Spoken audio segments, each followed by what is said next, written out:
सहना भवतु सहनौ भुनक्तु सह वीर्यङ्करवावहै तेजस्विनावधीतमस्तु मा विद्विषावहै। ॐ शान्ति शान्ति शान्तिः। हरिः ॐ श्रीगुरुभ्यो नमः। हरिः ॐ।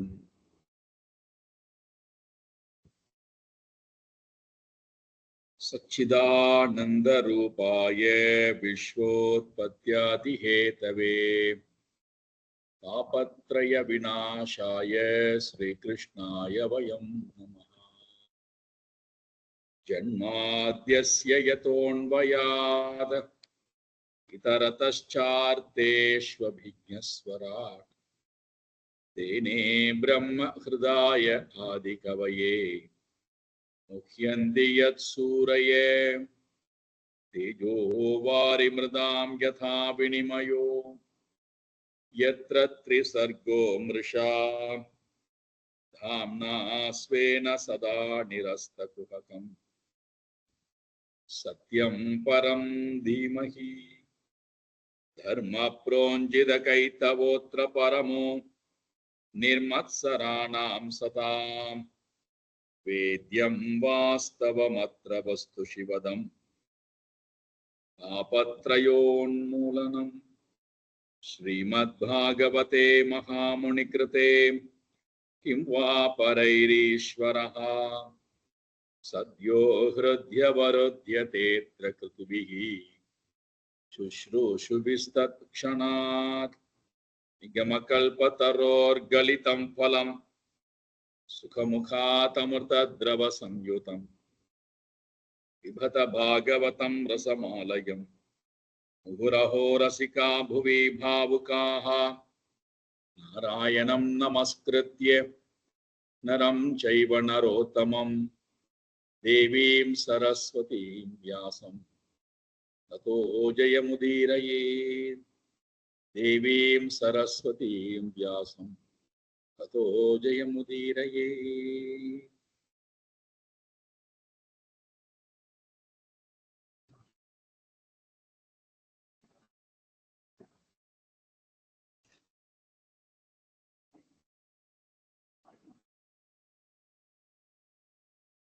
இந்திரனுக்கும் விருத்ர அசுரனுக்கும் இடையிலே நல்ல ஒரு சம்வாதம் நடந்து கொண்டிருக்கிறது.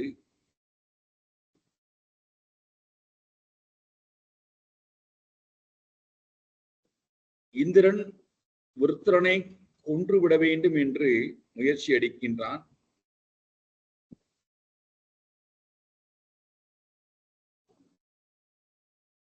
விருத்ரன் எந்த மறுப்பும் தெரிவிக்காமல், நீ என்னை கொன்றால் நான் சொர்க்கம் அடைவேன், ஒருவேளை நான் வெற்றி பெற்றால் இந்த லோகத்தில் இருக்கக்கூடிய சுகத்தை அனுபவிப்பேன்.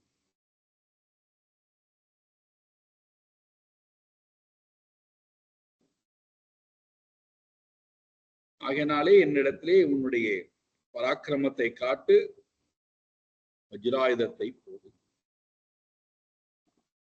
ஆனால் உன்னால் என்னுடைய உடம்பைத்தான் தகர்க்க முடியுமே தவிர என்னுடைய சூக்ஷ்ம சரீரத்தை உன்னால் ஒன்றும் செய்ய முடியாது. காரணம் கடந்த வாரமே பார்த்தோம். மனசமாதாய கிருஷ்ணாய, இறைவனிடத்திலே என்னுடைய மனமானது முழுமையாக சமாதி அடைந்து விடுகிறது, ஒன்றிவிடப் போகிறது. சமாதானம். நாராயணனிடத்திலே என்னுடைய மனம் ஒன்றிவிட்டால் நிறைய சூக்ஷ்மமான விஷயங்கள் எல்லாம் இங்கே சிந்திக்கப்படுகிறது, பேசப்படுகிறது. பார்ப்போம்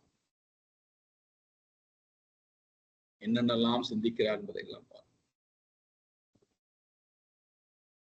என்னுடைய மனம் நாராயணனிடத்திலே சங்கர்ஷனாய சமாதாய, பரமாத்மாவிடத்திலே என்னுடைய மனமானது யாரொருவர் தன்பால் எல்லா ஜீவராசிகளையும் ஈர்த்துக் கொள்கிறாரோ கர்ஷதி சங்கர்ஷதி,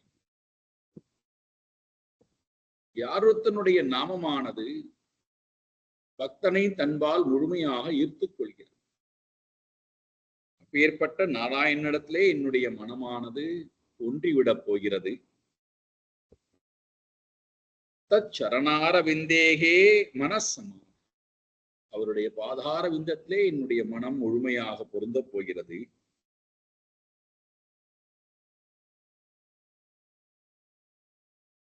பிறகு என்ன, நான் உடலை விட்டு வேறானவனாக ஆகிவிடுவேன். எனக்கு ஒரு நல்ல காரியம் செய்ய போகிறார். என்னவென்றால் வஜ்ரம் போலொழுத் கிராமிய பாஷகா, உன்னுடைய வஜ்ராயுதமானது இந்த கர்ம வினையினால் ஆகியிருக்கக்கூடிய இந்த சரீரத்தை வெட்டி வீழ்த்தப் போகிறது.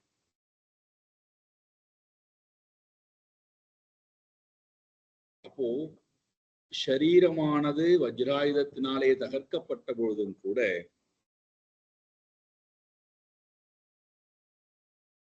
நான் என்ன செய்ய போகிறேன், உடலை விட்டவனாய் முனேகே கதிம் யாதி, முனிவர்கள் எந்த கதியை அடைவார் என்றால், முனி சதாசிர்வ காலம் இறைவனையே நினைத்துக் கொண்டு அந்த கதியை நானும் அடைவேன். என்னுடைய மனம் சதாசிர்வ காலமும் நாராயணனையே நினைத்துக் கொண்டு, அப்படி நினைத்துக் கொண்டிருக்கக்கூடிய ஜீவராசிக்கு என்னென்னலாம் இருக்காது. அப்பேற்பட்டவர்களுக்கு நாராயணனுடைய எந்த பொருளும் தேவையில்லை. ஒருவேளை அவ்வாறு இறைவனை நினைக்காமல் இறைவனுடைய செல்வத்தை நாடினால் அவர்களுக்கு என்னென்னலாம் குணங்கள் இருக்கும் என்பதையெல்லாம் விரிவாக பேசினார் விருத்ரன். துவேஷா, உத்வேகா, ஆதிஹி, மத, கலி, வியசனம், சம்பிரயாசகா, இத்தனை விதமான மனதில் இருக்கக்கூடிய, உடலில் இருக்கக்கூடிய, அறிவில் இருக்கக்கூடிய எந்த தடைகளும் அந்த பக்தனுக்கு இருக்காது. பிரயாசை இருக்காது, வியசனம் இருக்காது, கலி இருக்க மாட்டார், மதம் இருக்காது, ஆதிகி இருக்காது, உத்வேகம் இருக்காது, துவேஷம் மனதில் இருக்காது. அப்படி புரிஞ்சுக்கணும். இறைவன் என்னிடம் வர ஆரம்பித்து விட்டார், இறைவனை நான் தொழ ஆரம்பித்து விடுகிறேன் அப்படின்னு வச்சுக்கோ. இறைவன் எனக்குள்ளே வர ஆரம்பித்து விட்டார், அவரை நான் எனக்குள்ளே உணர ஆரம்பிக்கிறேன் என்றால் இவைகள் எல்லாம் வெளியிலே போகிறது. பிரயாசையாக இருக்கட்டும், வியசனமாக இருக்கட்டும், கலியாக இருக்கட்டும், மதமாக இருக்கட்டும், அனைத்தும் மனதை விட்டு வெளியேறுகிறது, உடலை விட்டு வெளியேறுகிறது, அறிவை விட்டு வெளியேறுகிறது.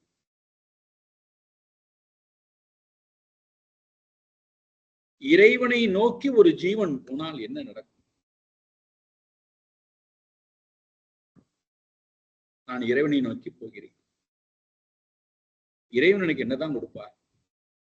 விருத்ரன் சொல்லுகிறான், இறைவன் பக்தனுக்கு மோட்சத்தை தவிர வேறு எதுவும் கொடுப்பது இல்லை. இறைவனையே நாடி வரக்கூடிய பக்தனுக்கு இறைவன் மோட்சத்தை தவிர எதுவும் கொடுப்பது கிடையாது.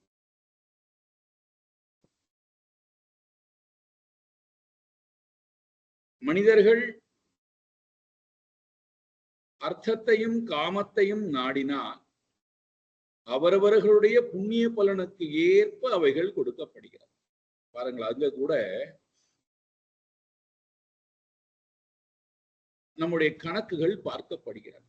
இவனுக்கு இது கொடுக்கலாமா கூடாதா, இவன் இதுக்கு தகுதி படைத்தவனா இல்லையா என்று பார்த்துதான் கொடுக்கப்படுகிறது. பதவியாக இருந்தாலும் சரி, புகழாக இருந்தாலும் சரி, பணமாக இருந்தாலும் சரி, உடைமைகளாக இருந்தாலும் சரி, உறவுகளாக இருந்தாலும் சரி, ஆயுளாக இருந்தாலும் சரி, ஆரோக்கியமாக இருந்தாலும் சரி, அறிவாக இருந்தாலும் சரி, எல்லாமே நம்முடைய பூர்வ ஜென்ம புண்ணிய பாப வினைக்கு ஏற்பத்தான் கொடுக்கப்படுகிறது. ஆனால் இறைவனை நோக்கி ஒருவன் போய்விட்டால், பக்தனாக போய்விட்டால் எல்லா தகுதியும் அடிபட்டு போகிறது. பக்தன் அவ்வளவுதான். இவன் எந்த குலத்தை சேர்ந்தவன், எந்த ஜாதியை சேர்ந்தவன், என்ன தொழில் செய்து கொண்டிருந்தான், என்ன மொழி இவனுக்கு தெரியும், என்னென்ன காரியங்கள் செய்திருக்கிறான், என்ன தர்ம காரியங்கள் செய்திருக்கிறான், இவனுக்கு சாஸ்திர ஞானம் இருக்கிறதா இல்லையா, எதுவும் பார்ப்பது இல்லை எங்கே இறைவன்.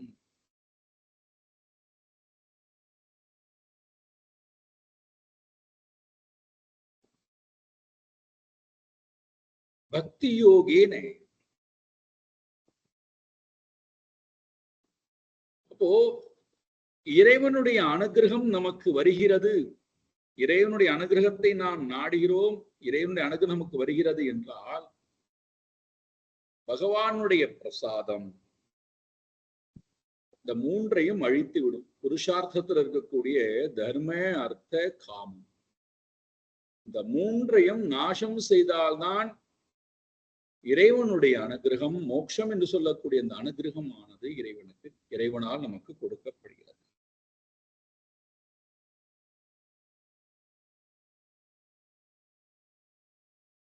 இறைவனுடைய பிரசாதம் என்பது நாம் நினைத்துக் கொண்டிருக்கிறோம், இறைவனுடைய பிரசாதம் என்பது உடைமைகளை கொடுப்பது பிரசாதம், ஆயுளை கொடுத்திருக்கிறான் பிரசாதம், ஆரோக்கியத்தை கொடுத்திருக்கிறான் பிரசாதம், நல்ல உறவை கொடுத்திருக்கிறான் பிரசாதம் நினைக்கிறோம். அதெல்லாம் பிரசாதம் அல்ல. கடந்த வாரமே பார்த்தோம். அதெல்லாம் நம்மை மோகத்திலும் சோகத்திலும் பயத்திலும் வைத்திருக்கக்கூடிய சாதனங்கள். இறைவனுடைய பிரசாதம் என்பது இறைவனை தவிர வேறொன்றையும் கொடுக்காமை, இறைவனை தவிர வேறொன்றையும் இந்த பக்தன் நாடாமை. அதை இங்க சொல்றார் பாருங்க. அகம் ஹரேஹே தவ பாதகை தவ பாதைக மூல தாசானு தாசோ பவிதாஸ்மி பூயः மனஸ்மரேதா சுபதேர் புனாம்ஸ்தே கிருணீத வாக் கர்ம கரோது காயः. ஹே ஹரே கிருஷ்ணா, தவ பாதை தவ பாத ஏக மூல தாசகா, உன்னுடைய பாதத்திலே, உன்னுடைய பாதத்தை மட்டுமே, ஏக பாதைக்க, உன்னுடைய பாதத்தில் மட்டுமே, மூல தாசகா, முக்கியமாக நான் தாசனாக இருந்து சேவகம் புரியக்கூடியவனாய் இருக்க, என்னுடைய பாதாரவிந்தத்தில் மட்டுமே நான் தாசனாக இருந்தேன். அதை தவிர வேறொன்று இடத்திலே மனம் போகாது. பாத ஏக மூல தாசகா அனுதாசகா, அதையே பின்பற்றி தாசனாக நான் இருப்பேன். நல்ல அழகான சொல் இந்த தாசன் என்பது. தாசன் என்று சொன்னால் எல்லா வலிமையும் இருந்தும், ஆஞ்சநேயமூர்த்தியை போல எல்லாம் இருக்கு.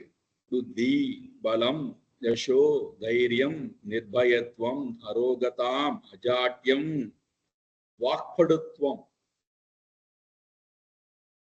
இந்த 8 குணங்கள் நம்மகிட்ட இருக்கு. இருந்தும் கர்வம் இல்லாமை. தாசனாக என்னுடைய மனம் உன்னிடத்திலே தொடர்ந்து ஈடுபட போகிறது. அனுதாசகா பூயகா பவிதா அஸ்மி. நான் இருக்க போகிறேன், எப்பொழுதுமே உன்னுடைய தாசனாகவே நான்.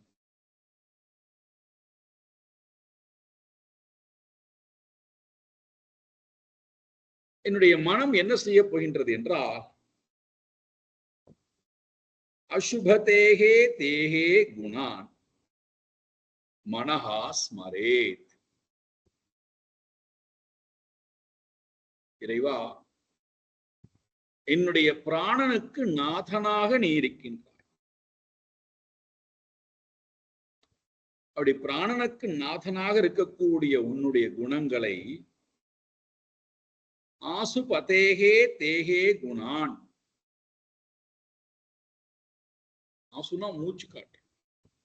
ஆசுபதை என்றால் இந்த பிராணனுக்கு பிராணனாக பதியாக இருக்கக்கூடிய நாராயணா, உன்னுடைய குணங்களை மனஹா ஸ்மரே, மனம் எப்பொழுதும் ஸ்மரிக்கப் போகின்றது, தியானிக்கப் போகின்றது. வாக்கு, இந்த வாக்கு என்ன செய்ய போகின்றது என்றால், கிருணீத காய கர்ம கரோது. இந்த வாக்கானது உன்னுடைய குணங்களை துதிக்கப் போகிறது. காயகா, ஷரீரமானது கர்மம் கரோது, உன்னுடைய வேலையை செய்ய போகிறது. 4 கரணங்களுக்கும் வேலையை கொடுக்கிறேன். ஷரீரம், இந்திரியம், மனது, புத்தி,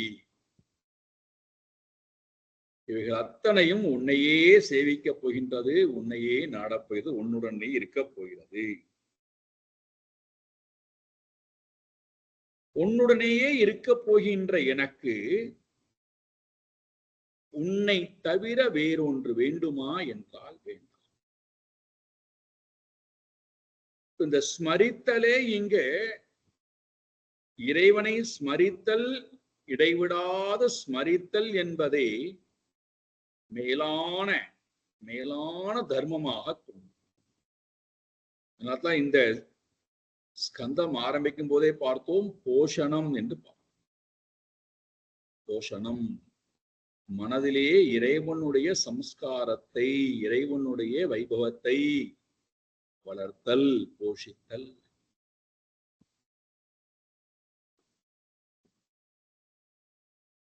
இங்கே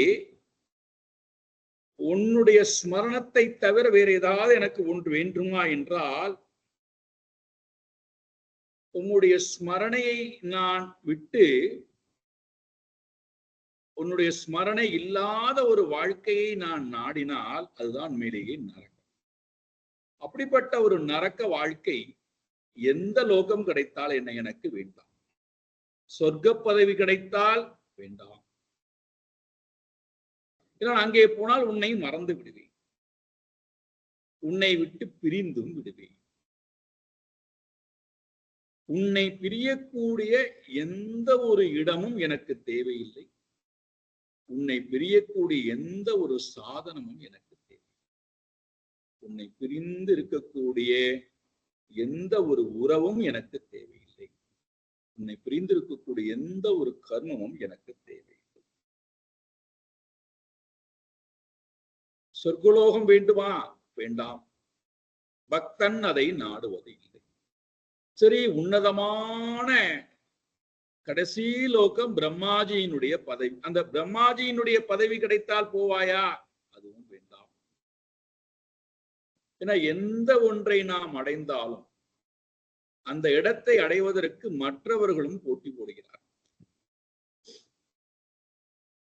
அது எந்த உணவனா இருக்கும், அது இந்த உலகமா இருந்தாலும் சரி, வேறு உலகமா இருந்தாலும் சரி, எந்த ஒன்றை நாம் அடைந்தாலும் அந்த ஒன்றை அடைவதற்கு கோடான கோடி ஜென்மங்கள் முயற்சி எடுத்துக் கொண்டே இருக்கிறார்.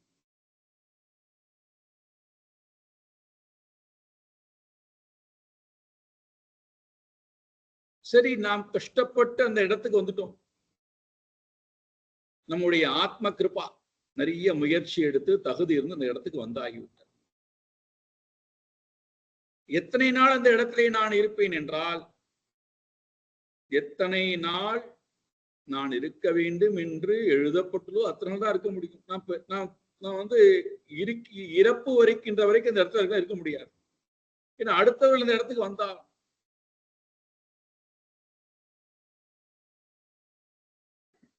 பெர்மனன்ட் ஜாப் அப்படின்னு சொல்றோம் ஆங்கிலத்துல. என்ன அர்த்தம்? ஆயுள் முழுக்க அதே ஜாபோட இருப்பாரா, அதே வேலையோட இருப்பாரா? இல்ல.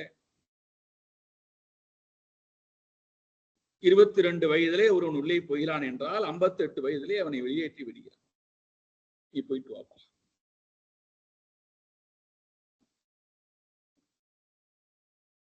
அவ்வளவுதான். அப்போ ஒரு 30 வருட காலம், 35 வருட காலம் இருக்கக்கூடியது நிரந்தரமான வேலைன்னு சொல்றோம். 35 வருடத்துக்கு பிறகு அவன் வெளியேறி ஆக வேண்டும். அதே போல பிரம்ம பதவி கிடைக்கிறதே, எத்தனை காலம் இருக்கலாம் என்று அந்த புண்ணிய பலன் இருக்கிறதோ அத்தனை காலம். சரி, இந்த உலகத்தில் இருக்கக்கூடிய சக்கரவர்த்தி பதவி கொடுத்தால் போவாயா? வேண்டாம். அதுவும் அதே போல ஒரு பதவி என்று வந்துவிட்டாலே அங்கே பொறாமை என்பது வந்து விடுகிறது, போட்டி என்பது வந்து விடுகிறது, எதிரிகள் என்பது வந்து விடுகிறார்கள், விரோதிகள் சம்பாதித்துக் கொள்ள வேண்டிய கட்டாய தள்ளப்படுகின்றோம். ஒரு ஒரு ஒரு காரியத்தை செய்கின்ற நேரத்திலே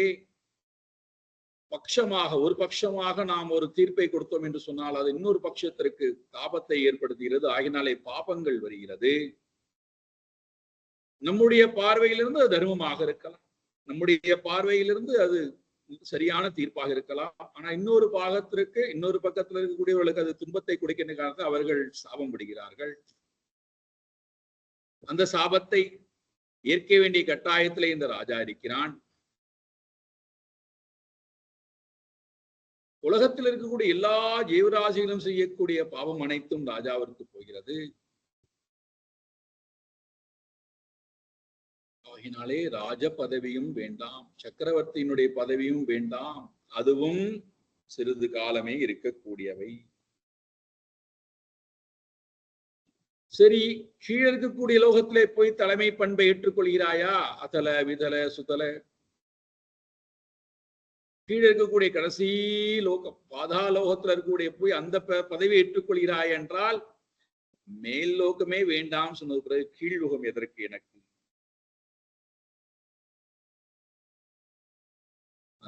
அந்த சுகமும் அந்த பதவியும் எனக்கு தேவை.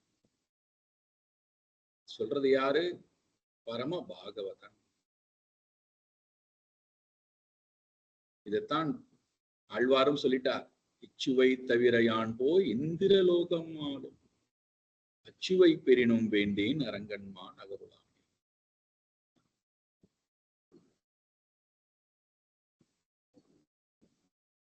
கடைசியா சொல்றார் விருத்ரன், யோகத்தினாலே யோக அபியாசத்தினாலே மனமானது சூக்ஷ்ம நிலைக்கு போய் பலம் பொருந்தியதாக ஆகி அனிமா மகிமா லகிமா கரிமா ஆகாமியம் ஈஷித்வம் வசித்வம் பிராப்தி, இப்படி 8 விதமான சித்திகள் கிடைக்கிறதே, அது கிடைத்தால் ஈத்துக் கொள்வாயா? அந்த சித்திகளை கொண்டு சந்தோஷமா இருக்கிறாயா?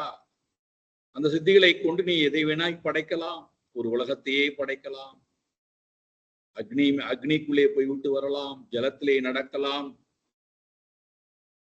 அணுவுக்கு அணுவாக நீ ஆகலாம், பெரிதுக்கும் பெரிதாக நீ ஆகலாம். அவ்வளவு சக்தி உனக்கு கிடைக்குமப்பா, ஈஸ்வரனுடைய ஆற்றல் உனக்கு கிடைக்கும். இருப்பாயா? அதுக்கு அந்த சக்தியை வைத்துக் கொள்கிறாயா? கடவுளை விட்டு விடுகிறாயா? இந்த பக்தன் சொல்லுகிறான், அனிமாதி சித்திகளும் எனக்கு வேண்டும்.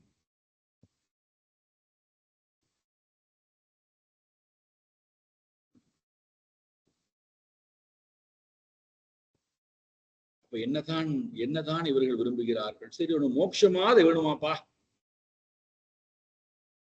விருத்திரன் சொல்லுகிறான், புனகா பவம் ந யாதி. புனகா பவம், மீண்டும் பிறப்பேன், மீண்டும் பிறவாமை, ந பவஹா, மீண்டும் பிறவாமை என்று சொல்லக்கூடிய மோட்சத்தையாவது விரும்புவாயா என்றார். ந காங்ஷதி, அவன் எதையும் விரும்புவது, மோட்சத்தை கூட ந காங்ஷதி, அவன் மோட்சத்தை கூட விரும்புவது கிடையாது. பின்ன என்னத்தான் விரும்புறான்? மணிக்க வாச்சக பெருந்தகை சொல்கிறார், உன்னுடன் இருக்க பெறின் எதையும் வேண்டே.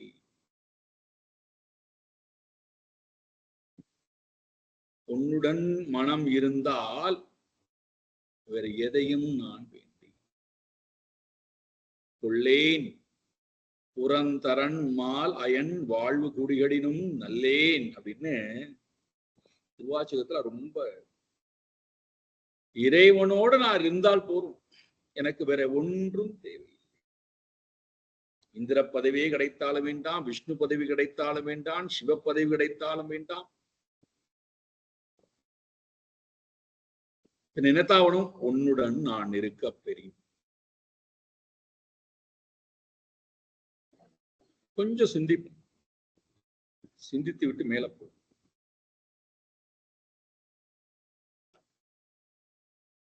இறைவனோட இருத்தல், மனம் இறைவனோட இருத்தல்,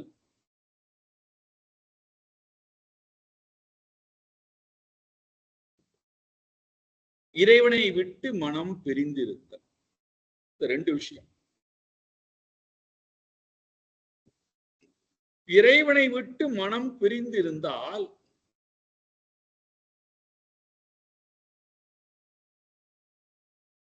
அகங்காரம் வந்து விடுகிறது.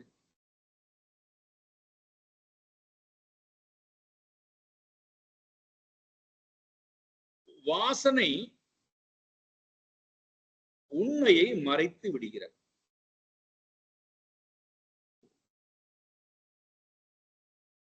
அகங்காரம் வந்து விடுகிறது, வாசனை உண்மையை மறைத்து விடுகிறது.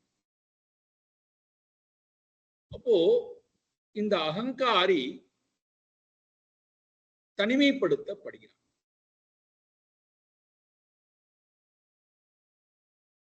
இந்த அகங்காரிக்கு ஏதாவது ஒன்றை பிடித்துக் கொள்ள வேண்டிய நிர்பந்தமானது ஏற்பட்டு விடுகிறது.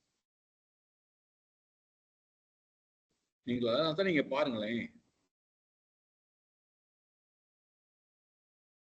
மனதுல எண்ணங்களே இல்லைன்னு வச்சுக்கோமே,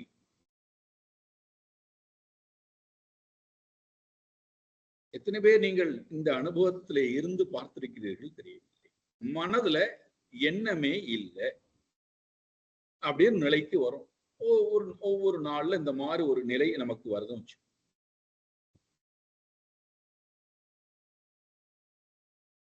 எண்ணம் இல்லாத நிலையில இப்ப இந்த அகங்காரி இறைவனோட போகாமல் இருந்தான்னு வச்சு. அப்ப இந்த அகங்காரி கேக்குறான், நான் இப்ப என்ன செய்யணும்?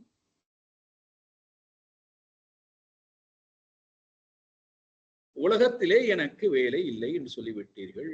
ஆமாம், வேலை இல்லைதான். உலகத்துல போய் நான் எதையும் நாட வேண்டியது இல்லை. நான் எல்லாவற்றையும் உலகத்திடத்திலிருந்து பிரித்து கொண்டு விட்டேன் என்னை. சரி, இப்போ நான் தனிமையிலே இருக்கிறேனே, எண்ணங்கள் எதுவுமே இல்லாமல் இருக்கிறதே, இப்ப நான் என்ன செய்ய வேண்டும்? யாருடன் போக வேண்டும்? உலகத்தோட நான் போக தயாரா இல்லை. உலகம் எனக்கு எல்லா அனுபவத்தையும் கொடுத்து விட்டது. உலகத்திடத்திலிருந்து என்னை பிரித்து கொண்டு விட்டேன். சரி, உன்னுடன் நீ இரேன்.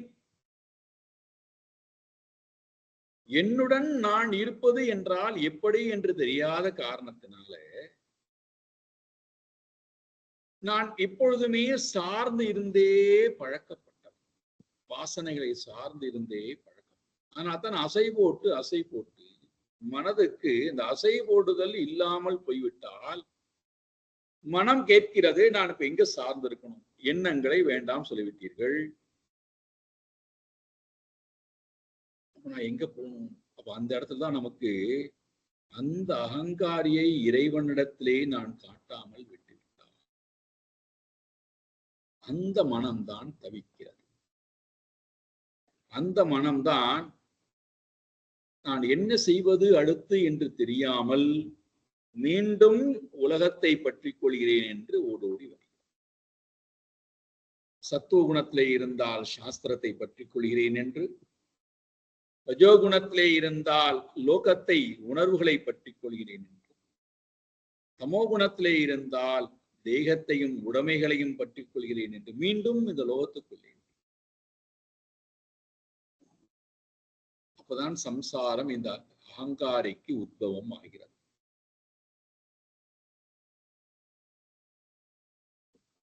இப்ப இந்த ஸ்மரணை, இந்த அகங்காரி யாரு? நான் தான். நான் என்னுடைய குணங்களுடைய வாசனைகளை விட்டுவிட்டு இறைவனை மட்டுமே ஸ்மரிக்கணும்னு, இறை ஸ்மரணம் மட்டுமே இருக்கு, வேற ஒண்ணும் இல்லை.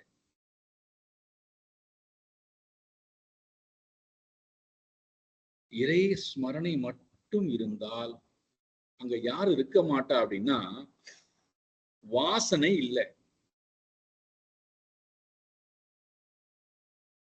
வாசனா இல்லாத போது அந்த வாசனையோட போனானே அகங்காரி, இப்ப அவன் அந்த வாசனாவுடைய தோஷத்தினாலே பாதிக்கப்பட்ட அகங்காரியாக இருந்தவன் இப்ப வாசனா இல்லாத பொழுது, தூய்மையான மனமாக இருக்கும் பொழுது, அந்த தூய்மையான மனதோட ஸ்மரிக்கக்கூடிய நான் நாராயணனா தான் இருக்க முடியும், வேற யாரும் இருக்க முடியாது. நான் உணர்கின்ற வரை, அந்த நாராயணனுடைய சொரூபத்தை நான் உணர்கின்ற வரை நான் என்னை ஜீவன் நினைத்துக் கொள்கிறேன், தப்பு கிடையாது. ஆனால் நான் அந்த ஜீவத்தன்மையில இருக்கும் போதும் கூட சுத்த சத்துவத்துல இருந்து கொண்டு நாராயணனோடையே, நீங்கள் நாராயணன் சொன்னாலும் சரி, அல்லது பரபிரம்மம் சொன்னாலும் சரி, அல்லது சிவான சொன்னால் என்ன வேணா பேர் சொல்லிக் கொடுங்க, அந்த வஸ்துவுடன் நான் எப்பொழுதுமே ஸ்மரணையோடையே இருக்கிறேன். இதத்தான் பகவான கீதையில சொல்றார், அனன்யாசிந்தயன் தோமா ஏ ஜனாஹா பரியுபாசதே.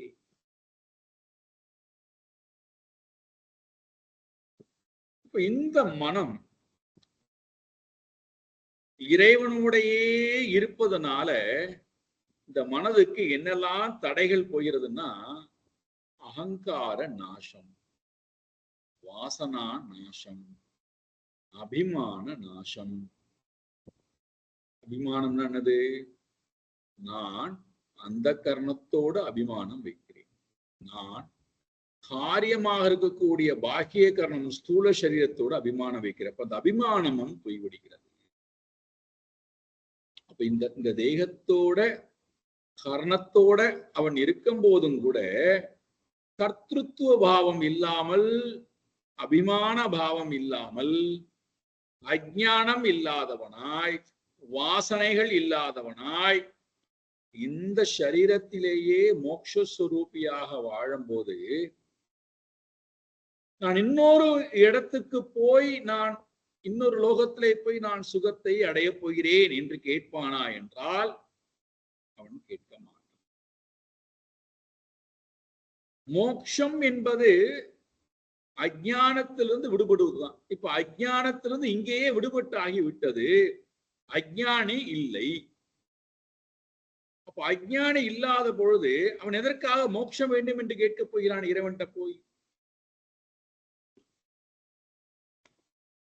மோட்சத்தை கூட அந்த பக்தன் விரும்புவது கிடையாது.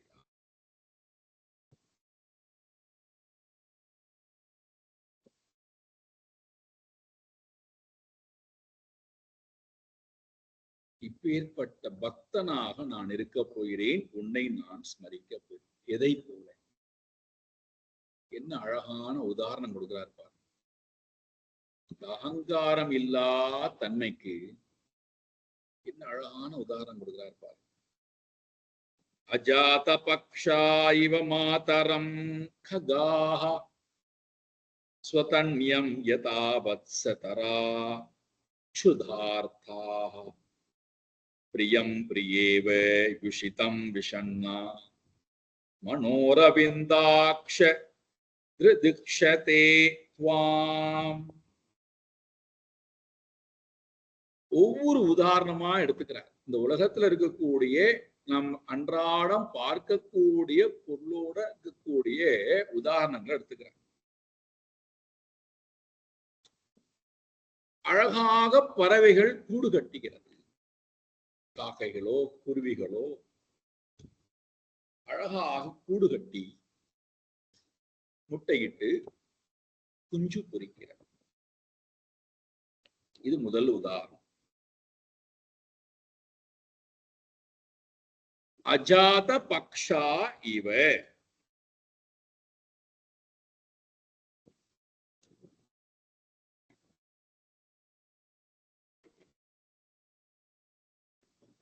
இப்போ இந்த பறவையானது குஞ்சு பொரித்து அந்த குஞ்சுகளானது இறக்கைகள்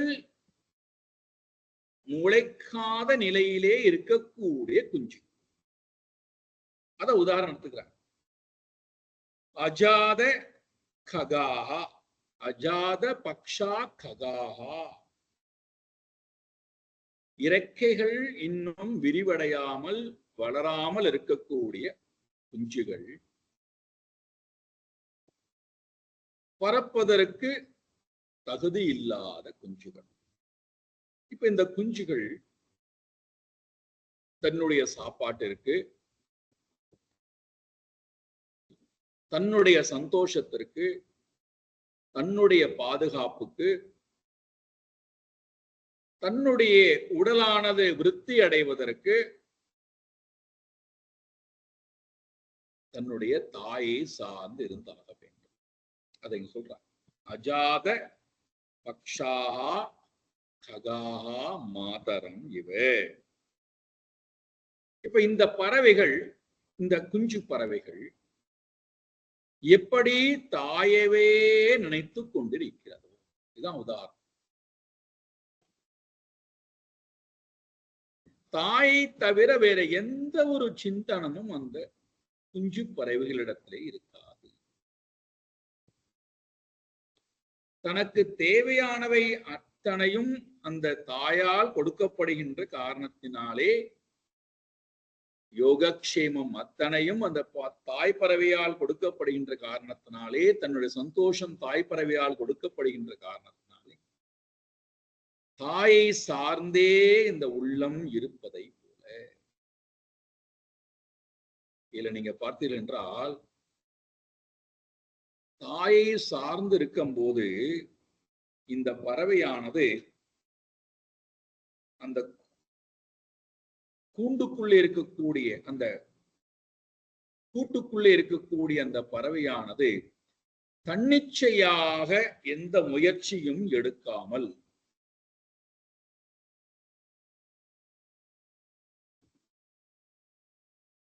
தன்னிச்சையாக எந்த செயலையும் செய்யாமல்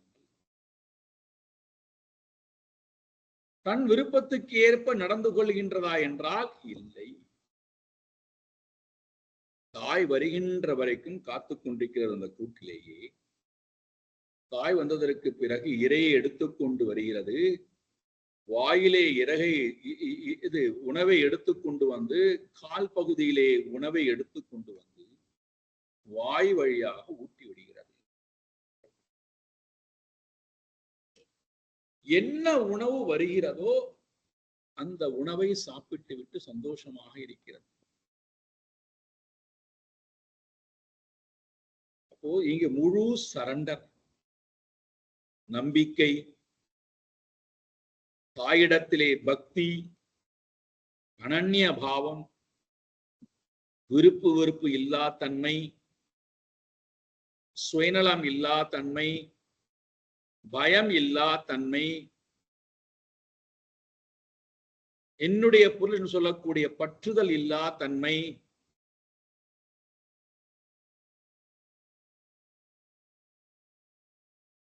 இரண்டாவது உதாரணம் கொடுக்கிறார். க்ஷுதார்த்தாக வத்சராக வத்சதராக, பசியுடன் இருக்கக்கூடிய குழந்தைக்கு, பசியுடன் இருக்கக்கூடிய கன்றுக்குட்டி, வத்சதராக, பசியோட கன்றுக்குட்டி இருக்கு. இப்ப இந்த கன்றுக்குட்டியானது எங்கும் ஓடிவிடக்கூடாது என்பதற்காக கயிறால் கட்டப்பட்டது.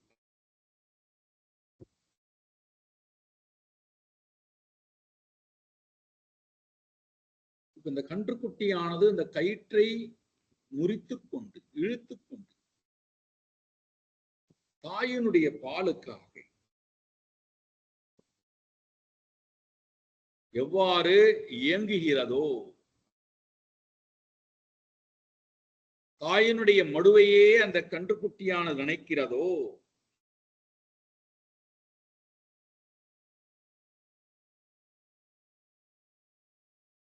தாயினுடைய அந்த பால் கிடைக்கின்ற வரை இந்த குழந்தை பசியால் எப்படி துடிக்கிறதோ, அதுக்கு வேற எந்த சிந்தனமும் இருக்காது. தாயினுடைய மடுவையே சிந்தித்துக் கொண்டிருக்கிறது. விட்டால் நேர மடுவை நோக்கித்தான். அது தாயினுடைய முகத்தை கூட பார்ப்பது கிடையாது. ஒரு ஒரு 10 நாளைக்கு முன்னாடி நீங்கள் பார்த்தீர்கள் என்றால், யானையானது, காட்டில் இருக்கக்கூடிய யானையானது உடல் முடியாமல் தளர்ச்சியின் காரணத்தினாலே பூமியிலே சகதியிலே படுத்துக் கொண்டிருக்கிறது. வயோதிகம் காரணம், இயலாமை காரணம், உடல் தளர்ச்சி காரணம். இப்ப அந்த தாய் யானையால் எழுந்து கொள்ள முடியவில்லை. அந்த அந்த தாயுடனேயே வந்த சிறு யானை குட்டி, குட்டி யானை தாயுடன் இருக்க எத்தனம் செய்கிறது, முரண்டடிக்கிறது. இது நடந்தது. ஒரு 10 நாளைக்கு முன்னாடி நீங்கள் நம்முடைய மூணாறு பக்கத்திலே போனீர்கள் என்றால் அந்த காட்சி நடந்தது. அங்க இருக்கக்கூடிய வனவிலங்கு அதிகாரிகள் அந்த கன்றுக்குட்டியை பத்திரமாக, யானைக்குட்டியை பத்திரமாக பாதுகாத்து அதுக்கு வேணுங்கிற உணவை கொடுத்தால் கூட அது தாயுடன் போவதற்குத்தான் முயற்சனம் செய்கிறது. இப்ப இந்த யானையை எப்படியாவது எழுப்பி நிற்பாட்டி விட வேண்டும், அதற்கு சுற்றுச்சை செய்துவிட்டு அதை காட்டுக்குள்ளே அனுப்ப வேண்டும் என்கின்ற முயற்சி எடுத்து பொக்ரைன் இயந்திரத்தின் மூலமாக, கிரெயின் மூலமாக யானை முதுகிலே 2 பக்கமும் நல்ல கயிறை போட்டு கட்டி அந்த யானை தூக்கி நிறுத்தி விட்டார். தன்னால் நிற்க முடியும் அந்த அந்த தகுதி வந்து விட்டது இந்த யானைக்கு. மெதுவாக சாப்பாடு கொடுக்க ஆரம்பிக்கிறார்கள். அது கொஞ்சம் போஷாக்கு வர ஆரம்பிக்கிறது, பலம் வர ஆரம்பிக்கிறது. இப்போ தன்னுடைய குட்டியை தேடுகிறது. இப்ப இந்த குட்டியும் கதறிக்கொண்டிருக்கு, யானை குட்டி. இப்ப இந்த குட்டியை அந்த யானை இடத்துல விட்டால் அது தன்னுடைய தாய்க்கு இவ்வளவு வலி இருக்கிறது, தாய் இவ்வளவு கஷ்டப்பட்டு கொண்டு இப்பொழுது நின்று கொண்டிருக்கிறாள், அவள் கண்டு ஜலமா வருகிறது, இவ்வளவு வருத்தம் இருக்கு என்று கூட அந்த குட்டியால் அறியாமல், அறிந்து கொள்ள முடியாமல் நேர போய் யானையினுடைய மடுப்பகுதிக்கு போய் பால் குடிப்பதற்காக ஓடுகிறார்.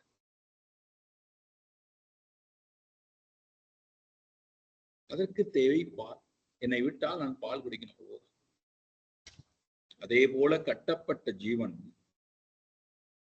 எனக்கு தேவை துன்ப நிவர்த்தி, துக்க நிவர்த்தி. மற்றவர்கள் எப்படி போனால் எனக்கு என்ன, மற்றவர்கள் எப்படி இருந்தால் எனக்கு என்ன, எனக்கு துன்ப நிவர்த்தி அடைந்தால். இதுதான் ஒவ்வொரு ஜீவனுடைய எண்ணம். அப்போ அந்த துன்ப நிவர்த்தி என்பது எப்படி ஒரு கன்றுக்குட்டிக்கு தாயால் கொடுக்கப்படுகிறது, அதே போல உலகத்தில் இருக்கக்கூடிய ஜீவன் அத்தனைக்கும் உலகத்தில் இருக்கக்கூடிய உடைமைகளால் உறவுகளால் கொடுக்க முடியாது இறைவனை தவிர. இது புரிந்த பக்தன் தன்னுடைய அறியாமை என்று சொல்லக்கூடிய அந்த இருள் நீங்குவதற்கு இறைவனை தவிர வேற யாரையும் அவன் நாடுவதில்லை, வேற யாரையும் அவன் சார்ந்து இருப்பதில்லை.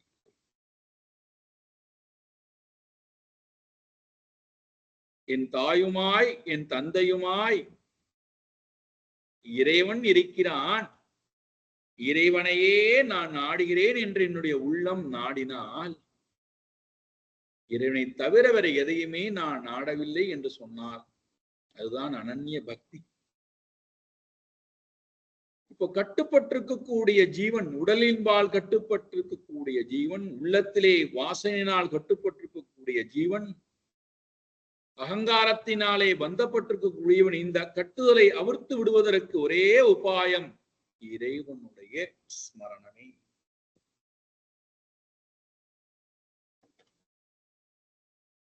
மூன்றாவது உதாரணம் கொடுக்கிறார். வியாபாரத்திற்காகவோ பொருளீட்டுவதற்காகவோ பணம் சம்பாதிப்பதற்காகவோ வெளிநாடு சென்றிருக்கக்கூடிய தன்னுடைய கணவன் தன்னை நோக்கி வருகின்ற வரை எப்படி தன்னுடைய கணவனுடைய அந்த பிரிவாற்றாமை தன்னுடைய கணவனையே இந்த உள்ளம் நினைக்கிறதோ, இந்த மூன்று உதாரணத்தை கொடுத்து சொல்றார். அரவிந்தாக்ஷா மனஹாத்வாம் தித்ருக்ஷேதே. நாராயணா, அரவிந்தாக்ஷா என்னுடைய உள்ளம், மம மனஹா என்னுடைய உள்ளம், துவாம் உண்மையே, தித்ருக்ஷதே காண விரும்புகிறது, பார்க்க விரும்புகிறது. சொல்றது யாரு? விருத்ராசுரன். இவனுக்கு எப்படி இவ்வளவு பெரிய பக்தி வந்தது என்று கேட்பீர்கள். அடுத்து வரக்கூடிய அத்தியாயங்களே வருகிறது, பார்க்க போகிறோம்.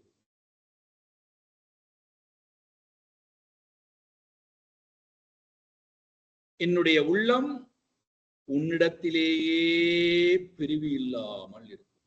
உன்னையே பிரிந்து போன கணவனை எப்படி பிரியாத உள்ளம் கொண்டு நினைக்கிறாளோ, பிரிந்திருக்கின்ற தாயை கன்றுக்குட்டியானது எப்படி நினைக்கிறதோ,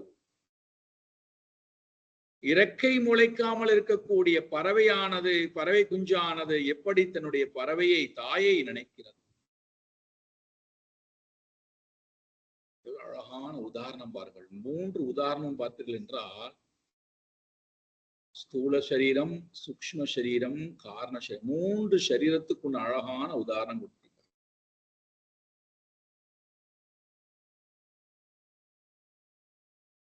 மூன்று சரீரத்தையும் இறைவனின்பால் திருப்புதல்.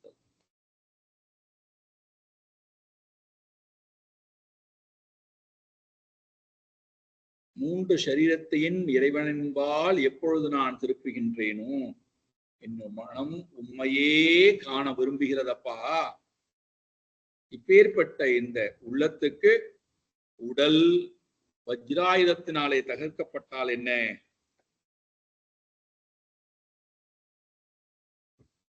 இதெல்லாம் நடக்க வேண்டுமானால் இந்த உள்ளம் உன்னையே நினைக்க வேண்டுமானால் ஒரு சங்கம் இருந்தால் போதும். அந்த சங்கத்தை எல்லா சம்சாரத்தில் இருக்கக்கூடிய ஜீவனும் நாடட்டும் என்று உலகத்தினுடைய ஜீவனை மையப்படுத்தி தன்னை அங்கே முன்னிறுத்தி பேசுகிறார் அசுரன். மம உத்தம ஸ்லோக ஜனேஷு சக்கியம் சம்சார சக்ரே பிரமத ஸ்வகர்மபிஹி த்வன் மாயயாத்மாத்ம ஜதாரத் கேஹேஷு அசக்த சித்தஸ்ய ச நாத பூயாத். என்ன அழகான ஒரு வேண்டுதல் பாரு.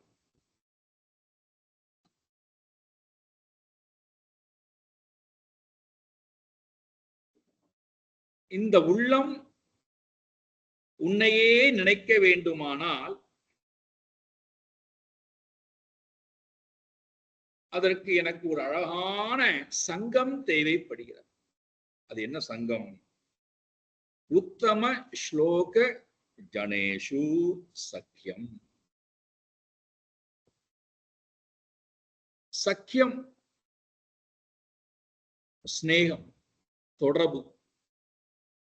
யாருடன் தொடர்பு வேண்டுமாம்? உத்தம ஸ்லோக.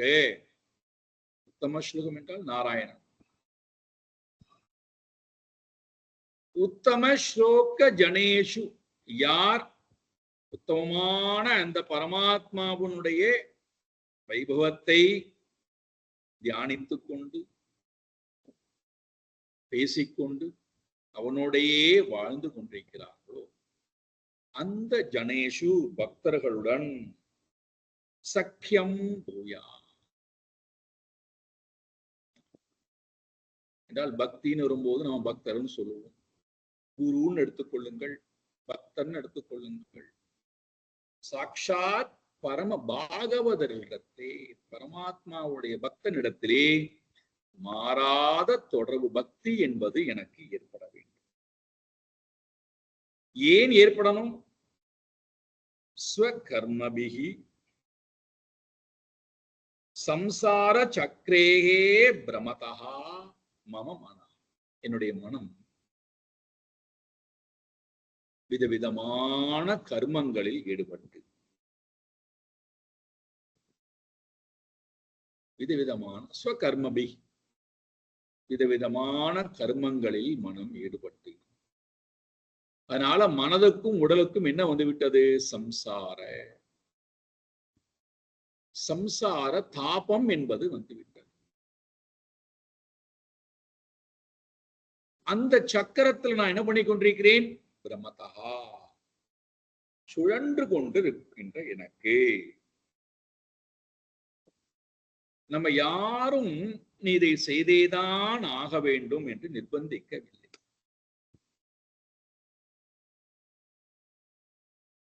நாமாக ஒன்றை தேர்ந்தெடுத்துக் கொண்டு நாமாக அதுல விழுந்து கொண்டே இருக்கு. திரும்ப திரும்ப போய் அதுல விழுந்து விழுந்து விழுந்து விழுந்து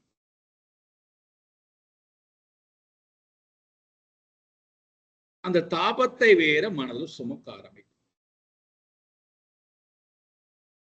மனதுல நாராயணனை சுமக்க வேண்டியது போய்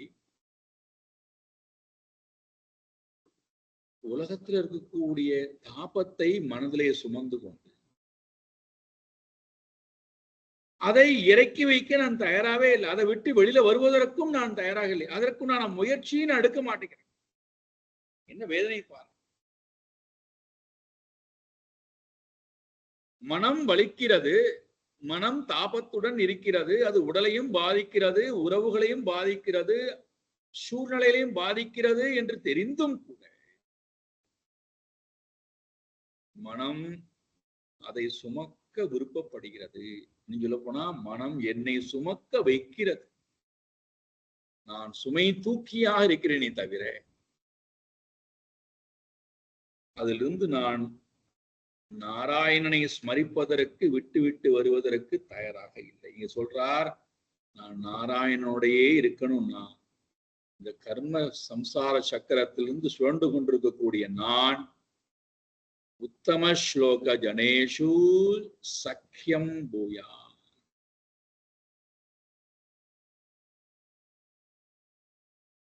நல்ல உத்தம ஸ்லோகமாக இருக்கக்கூடிய நாராயணனுடைய பக்தர்களுடைய கூட்டத்திலே நான் இருக்க வேண்டும். அப்படி இல்லாது போனா என்னாகும்? பது மாயையா, உன்னுடைய மாயை என்னை பலவந்தமாக இந்த சம்சார சாகரத்திலே கட்டிவிடும். எதுல போய் நான் கட்டிக்கொள்வேன் என்னை? இல்ல நான் போய் என்னை பந்தப்படுத்திக் கொள்வேன்? தார, கேக, புத்திர, வித்த, இவைகளிலே போய் பணம், வித்தம், தார மனைவி, கேக வீடு, தேக தேகம், இவைகள்தான் என்னுடைய வாழ்க்கை, இதற்கு மேல ஒரு வாழ்க்கையே இல்லை என்று அந்த ஒரு சிறு வட்டத்துக்குள்ளே போய் என்னை நான் பந்தப்படுத்திக் கொள்வேன்.